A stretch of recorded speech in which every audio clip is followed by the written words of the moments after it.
ഇന്നലെ ഒരു റിലീസ് പടം കണ്ടു. വാഴയുടെ 2ാം ഭാഗം വളരെ നന്നായിരുന്നു. അപ്പോൾ ഒരു റിവ്യൂ പറയാതെ തരമില്ല. അത്ര മനോഹരമായിരുന്നു.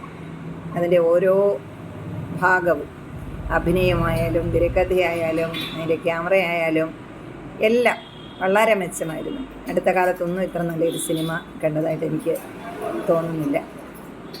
ഇന്നത്തെ കൗമാരത്തിൻ്റെ എല്ലാ വിഫലതകളും അതിനകത്തിൽ അവർ ഒപ്പിയെടുത്തിട്ടുണ്ട്. മാറിപ്പോകുന്ന കേരളത്തിൻ്റെ ആ ഒരു വിദ്യാഭ്യാസ, അതായത് പുറത്തോട്ട് പോയി പഠിക്കാനുള്ള കുട്ടികളുടെ ആ ഒരു വ്യഗ്രത, അവിടെ ചെന്നാൽ അവർ കഷ്ടപ്പെടുന്നത്, ഇവിടെ പേരൻസ് അതിന് വേണ്ടിയിട്ട് പൈസയ്ക്ക് വേണ്ടിയിട്ട് നെട്ടോട്ടം ഓടുന്നത്, അതിനുമുപരിയായിട്ട് ഇവർ +1 +2 കാലഘട്ടത്തിൽ അനുഭവിക്കുന്ന ആ ഒരു മാനസിക അസ്വസ്ഥതകൾ, മോശം കൂട്ടുകെട്ടിലേക്ക് ചെന്ന് അകപ്പെടുന്നത്, അടിപിടി കേസുകളിലൊക്കെ. അപ്പോൾ അവിടെ സ്കൂളിൽ സ്വീകരിക്കേണ്ടതായ, അല്ലെങ്കിൽ എങ്ങനെ അവരെ കൈകാര്യം ചെയ്യാം അത്തരം കുട്ടികളെ എന്ന് തികച്ചും കുട്ടികളുടെ കയ്യടി നേടത്തക്ക രീതിയിലാണ് അത് അവർ സംവിധാനം ചെയ്തിരിക്കുന്നത്.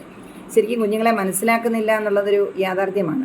അവരെ എപ്പോഴും അവരുടെ നെഗറ്റീവുകൾ മാത്രം കാണാതെ എന്തുകൊണ്ട് അങ്ങനെ പോകുന്നു, അല്ലെങ്കിൽ ഒരിക്കൽ എന്തെങ്കിലും ഒരു മോശം പ്രവൃത്തി ചെയ്ത കുട്ടിയെ ആയുഷ്കാലം ആ ഒരു രീതിയിൽ കാണുക.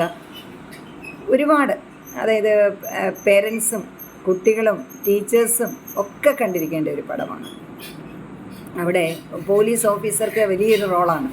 അദ്ദേഹം പറയുന്ന പോയിൻറ്റ്സുകളെല്ലാം നമ്മൾ വളരെ അടിവരയിട്ട് ഓരോ രക്ഷിതാവും, ഓരോ അധ്യാപകരും, ഓരോ ഇൻസ്റ്റിറ്റ്യൂഷൻ, അതായത് സ്കൂളുകാരും അറിയേണ്ടതാണ്. ഇന്നത്തെ കുഞ്ഞുങ്ങൾക്ക് കളിക്കാനിടമില്ല. അത് വളരെ വ്യക്തമായിട്ടിവിടെ പറയുന്നുണ്ട്.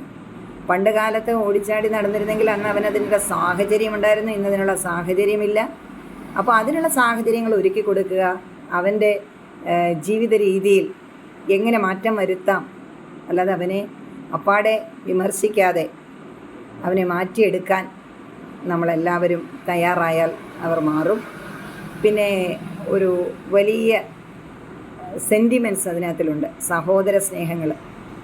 അത് ഒരുപാട് നമ്മുടെ മനസ്സിനെ ഒരുപാട് പിടിച്ചിലയ്ക്കുന്ന അവസരങ്ങളാണ്. എന്നാൽ നന്നായി ചിരിക്കാനുമുണ്ട്, ഹാസ്യവുമുണ്ട്, ആവശ്യത്തിന് എല്ലാ കാര്യങ്ങളും ഒത്തിണങ്ങിയ വാഴയുടെ 2ാം പാർട്ട്. അതിൽ അഭിനയിച്ചിരിക്കുന്ന ഓരോ കുഞ്ഞുങ്ങളും ഒരു വളരെ മികച്ച അഭിനയമാണ് കാഴ്ചവെച്ചിരിക്കുന്നത്. എല്ലാവരും പോയി കാണണം.